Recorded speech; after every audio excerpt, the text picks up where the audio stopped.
السلام عليكم ورحمة الله وبركاته.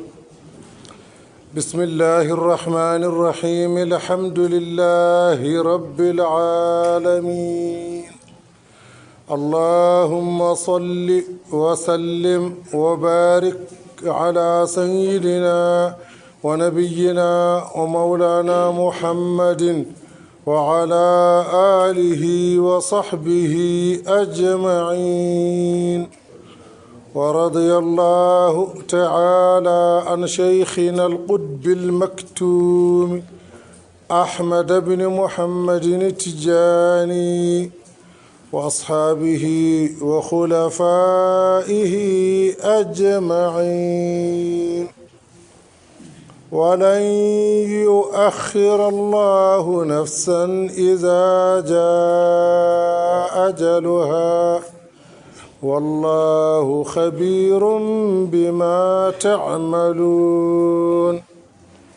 bandiraɓe am musidɓe am julɓe eɗen ñaago Allah moƴƴo o yo kisal makko duumingal won e men, yo Allah reen en reena diine men, yo Allah reen en o reenana en ne'amaji makko o arzoqini en ɗi. Yo Allah waɗana en jam, waɗana en kisal, waɗana en cellal, waɗana en jurumdiru mum. eɗen ñaago Allah tedduɗo towɗo o musibaji jippotoɗi ɗi yo Allah duuncanɗi l'islam, yo Allah duuncan en ɗi, duuncanaɗi leñol fulɓe, duuncanaɗi l'islam. yo Allah dandu heen, yo Allah reen heen, yo Allah sur heen faggudu e ƴiiƴameje julɓe ngam barke e teddungal annabi sallllahu alayhi wa sallam. eɗen gonno e nokkuji ɗi Allah wiyata khabirun bima ta'malun. Allah ene humpiti ko gollaton. o men aya joni mo janguɗen ɗo suratul munafiqun, jomiraɗo ene wiya walan yuakhira llahu, Allah nemnanta nafsan fittandu yo fittandu wawndu awande ida jaa ajaluha, so lajal mayru ari. fittandu yo fittandu, so mawɗo, so suka, so moƴƴo, so bonɗo, so jiɗaɗo, so gañaɗo, so moƴƴinowo, so bonnannoɗo, so lajal makko yonti, Allah fawantamo hen hay hunde. lan yuakhira llah nafsan ida jaa ajaluha. fittandu no ndu sifori fof e ndo darde mayru e o aduna, tagata ɗum ɓeydande Allah e nemnande lajal mayru so timmi. nde wonno noon Allahu Allah khabirun ko kumpitiɗo bima ta'maluna ko gollaton ko. Allah no humpiti golle bani adama en, humpiti laje munen, humpiti konguɗi munen, humpiti ɓerɗe munen. ko ngol Allah humpitogol noon ko tayre lowre mawde walla ko tajje daawal mangal e daawe majjere. sabu kumpitiɗo wona beemɗo, kumpitiɗo wona cikkuɗo, kumpitiɗo wona jikkuɗo, kumpitiɗo wona ganduɗo gandal seeɗa, kumpitiɗo ko ganduɗo hunde nde gandal mum timmugal. no ɗum ardi e no ardi e ko addi ɗum woni Allah. heewi ko neɗɗo andi e hunde taw o wona kumpitiɗo ɗum. heewi do neɗɗo wi mbiɗa andi kaari, kono mbiɗa humpiti kaari, neɗɗo weeɓaka hebde ɗon e neɗɗo. sabu heewi ko neɗɗo ene waɗa yimɓe ganda ha Allah feññine e mun ko yimɓe cikkano. ceerno men ɓuri andi neɗɗo tan haqiqa ko Allah, andi hunde kewgol mun e sababu mun tan ko Allah. heewi ɗo neɗɗo membori e bangeji tawa omo humpina ɗo jam makko heedi. heewi ɗo neɗɗo membori e sababuyeji safara taw omo humpinaaɗo cellal makko heedi heewiiɗo neɗɗo memboyi e sabubuyeeji dañal taw omo humpinaaɗo sababu dañal makko heedi kumpitogol timmugol woodani ɗum tan ko Allah on tan woni kumpitiiɗo keddiiɗo waawa wonde kumpitiiɗo sabu kumpitogol makko kala ko humpitii ko geɗal e feccere o humpitta ko fof Allah noon woni kumpitiiɗo kala huunde habirum bima ta'maluna mbiɗen ari e nder deftere teddunde nde laabi 7 ɗo suratu ali imran ari ɗon laawol ɗo suratu almaidatu ari ɗon laawol ɗo suratu tawbati ari ɗon laawol ɗo suratu nuuri ari ɗon laawol suratul mujadala ari ɗon laawol suratul hashri ari ɗon laawol e o suratul munafiquna mo jannguɗen ari ɗon laawol laabi 7 e nder qur'anil karim walan yuakhira allahu nafsan ida jaa ajaluha Allah jogorani lan harfu nafyin wa nasbin wa istiqbalin ko Allah wi waɗani joni ko waɗata hannde ko waɗata ɓaawo janngo wonoyta ha abada ko ɓeydande fittandu yo fittandu so lajal mum yonti heewi kalannoɗo mo konngol gasani taw lajal yonti heewi ñamannoɗo taw harani taw lajal yonti heewi jahannoɗo taw yettaki taw lajal yonti heewi juulannoɗo taw timminani lajal yonti heewi dawrunoɗo moƴƴere nde o gaynani taw lajal yonti heewi jiɗannoɗo bani adama bonande ya hen timminani taw lajal yonti lajal ma ene humpuma subaka fo mo pinɗa ya e ko moƴƴi subaka fo mo pinɗa waɗ ko moƴƴi sabu lajal ngal so ari hay hunde ɓeydetake hen ya taw e ngal tawruma noon no moƴƴiri ya taw e ngal tawruma no moƴƴiri ya taw e ngal tawruma no feewiri ya taw e ngal tawruma aɗa heblani ɗum ya taw lajal ma tawima a alana juulɗo a alana julɓe bonande so tawi wona ɗum de ko nimsa lomtoyto toon kono lajal ngal ɓeydetake sabu so en duttanima seeɗa e dow o men aya ɗo suratul munafiquna ɗo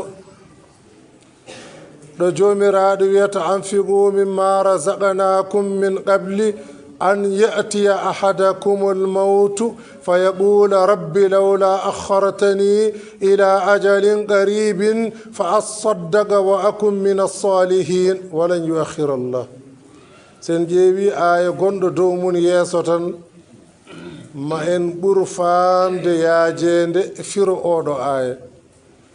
jomiraɗo wi e heemon onon gonɗinɓe Allah e heemon juulɓe nafqe komin totti on ko tottaɗo gandal yo nafɓu tottaɗo jawdi yo nafɓu tottaɗo cagatagal yo nafɓu waɗa ɗum e laawol Allah min qabli an ya'tiya ahadakumul maut ko adi nde gooto e mon maayde ene ara e mun maayde ene ara e mun ko pagginoɗa no foti fof ko pagginoɗa no wayi fof no heewiri fof no yooɗiri fof no wiyera eskey e taare fof so tawi a nawama ubboyama a woppat fof Yahya ibne Muaz o wi ɓuri muusde e maayde neɗɗo o sanga nde maayata nde omo hebde musibaji ɗiɗi gardoji laawol gotol ɓe mbimo holi ɗin o wi hen musiba goto ko wasde ko faggino fof o e musiba ko namditede ko faggino fof musiba neɗɗo finata tan wasa ko faggino fof on woni mayde musiba mo neɗɗo finata namdite ko faggino fof on woni mayde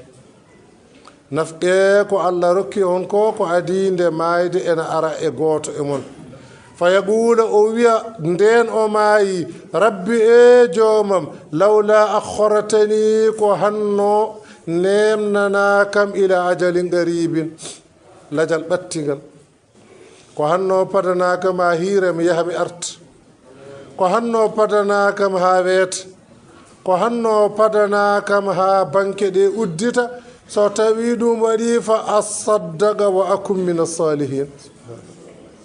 mi sakko mi jeye e moƴƴuɓe mi jeye e moƴƴuɓe holko addanta maayɗo o wiide noon nde tawno so maayɗo maayi o adoto yiide e jobdiji Allah pop o adoto yiide ko omo yeeɓa fof ko darorɗe salihina en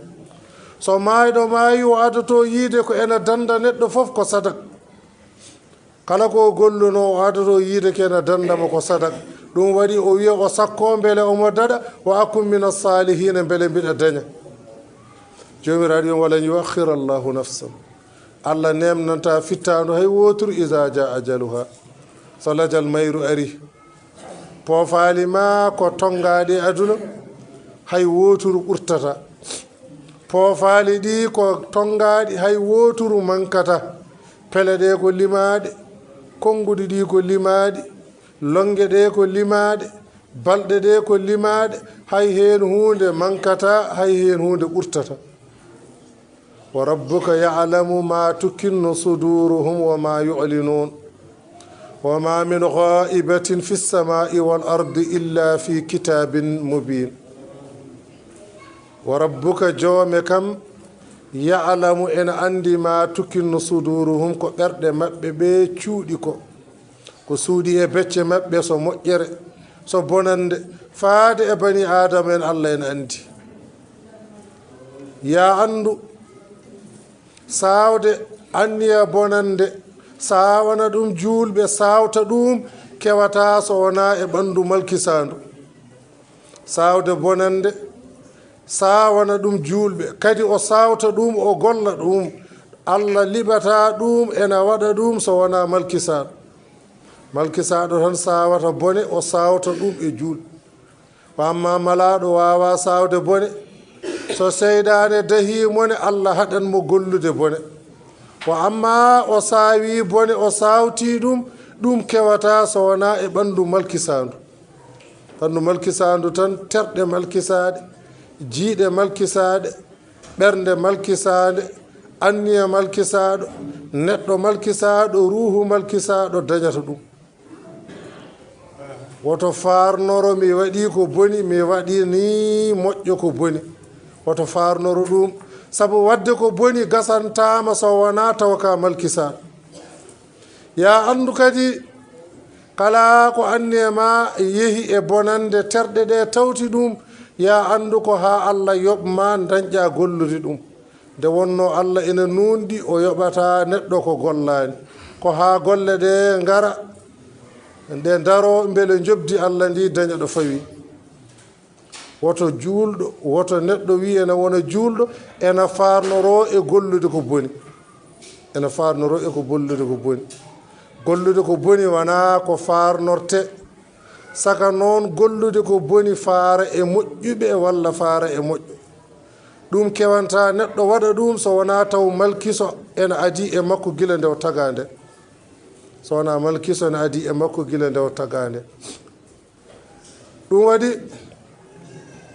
nelaɗo men Muhammad sallallahu alayhi wa sallam o haalino e nder jamanuji makko e haalullaji makko o haalino e nder jamanuji makko o haalino e nder ñalawmaji makko o wima ñalawmaji ngara e mon jiyon fitina ɗi niɓɓide no taƴere jamma ni jiyon toñange darto ena wonta goonga jiyon majjuɗo ena darto ena wonta gando jiyon bonɗo ena darto ena noɗa hoore mum ko moƴƴo so tawi ɗin ñalawmaji ngari ñalawmaji akhiru zamani ngari so tawi on kawri e ɗin ñalawmaji gande ko akhiru zamani ɓe mbi nelaɗo ko jamirtamin o wi alzimu buyutakum so ɗum ari ñiiɓe cuuɗi mon o wi so cuuɗi ɗi cirani o wi alzimul jamaa ñiiɓe e galleji mon ñiiɓe e galleji mon ñiiɓe cuuɗi mon so ɗum ala ñiiɓon e dental ɓe mbime so dayi dental ngal heɓaki o wi ha sinno ko e mana catal lekki nangu nanga e diine ma juulɗo doganta fitina juulɗo doganta lorde juulɗo juulɗo teelata ɗo neɗɗo tawaka kanko tan e Allah ena tawa omo fewjana juulɗo bonande juulɗo waɗata ɗum juulɗo jooɗota ko ɗo hay goto yiyanimo mo wona Allah kanko e tagore wonde wiyore ko juulɗo ɓe pewjana juulɗo bonande juulɗo waɗata ɗum nde neɗɗo waɗi ɗum nde yo seedo e hoore makko o wona juulɗo sabu juulɗo gollata ɗum juulɗo yahanta juulɗo ko boni juulɗo yahanta juulɗo bonande juulɗo bonnanta juulɗo rufata ƴiiƴam mum bonnata faggude mum alhamdulillah ɗin ñalawmaji akhiru zamani en potti hen eɗen ñaago yo Allah duncen en ɗi haɗani en ɗi dennagal aduna o ene huftidini bonandeji haɗine jirlo e kala aduna dennagal aduna o eɗine huftidini caɗele eɗene jirlo e kala aduna kala hen noon bonande ene jogui jaatigueɓe mum kala hen bonande ene jogui ɗowoɓe mum kamɓe fof noon eɓe jogui guite mabɓe eɓe ceebɗe eɓe tindini ɗum e leñol fulɓe e lawol tijani mi andina on ɗum woto hay goto ɗayinu hoore mum dendagal bonɓe aduna o no potirno nana ceebni guite mum ene tindini bone mum hannde e nokku mumum cuwa yettade nokku biyeteɗo pullo e nokku biyeteɗo lawol tijani hannde ko ɓeɗo goni yiileteɓe e dow aduna ɓe hay goto woto funtiro hoore mum wondemi e jeyaka e ko walete ko andu ko an dartete woto fi woto fiindire woto ƴatto woto huɗ kono duwo yo Allah dunci ɗum yo Allah duncen en fitinnaji dilloji to Madina Gunas ɗi yo Allah ñippuɗi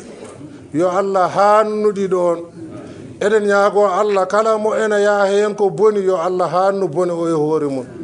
yo Allah accu ngoɗo wuro laaɓgo diini yankewo ngo hedditoro teddugal maggo ha yawmal qiyamati yo Allah accu o ceerno laaɓɗo nunɗuɗo hedditoro teddugal mum ha yawmal qiyamati yo Allah accu laawol tijaniya denɗowol towngol hedditoro teddugal mum ha yawmal qiyamati yo Allah accan fuutankoɓe teddugal mum ha yawmal qiyamati woto Allah bonnu teddugal ngal woto Allah bonnu gueɗal ngal woto Allah firtu gueɗal ngal sabu tan bonande bonɗo eɗen ñaagui Allah woto Allah waɗ ɗum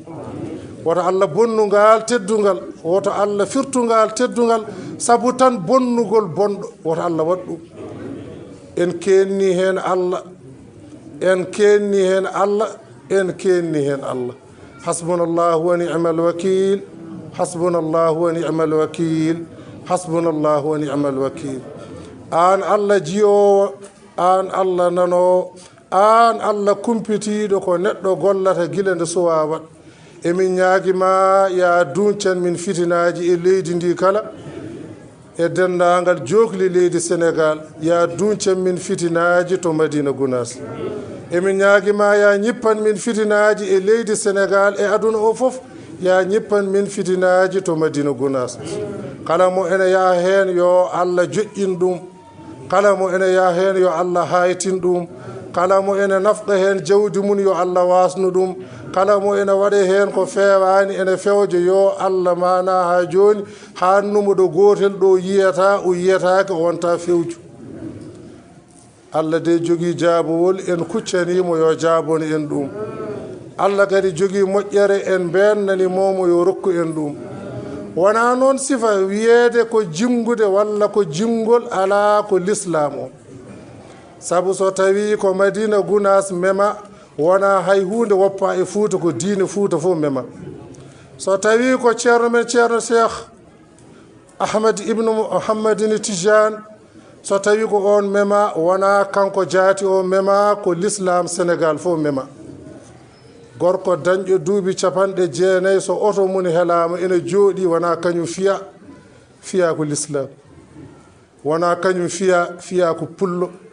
wona kañum fiya ko tijaniya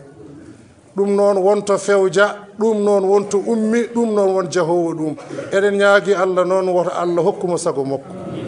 kanko jahowo ɗum o e kamɓe yahoɓe ɗum ɓe Allah woni keɗɗo e ɗum en desdimo ɗum subhana rabbika rabbil izzati amma yasifun wa salamun ala al mursalin walhamdulillahi rabbil alamin.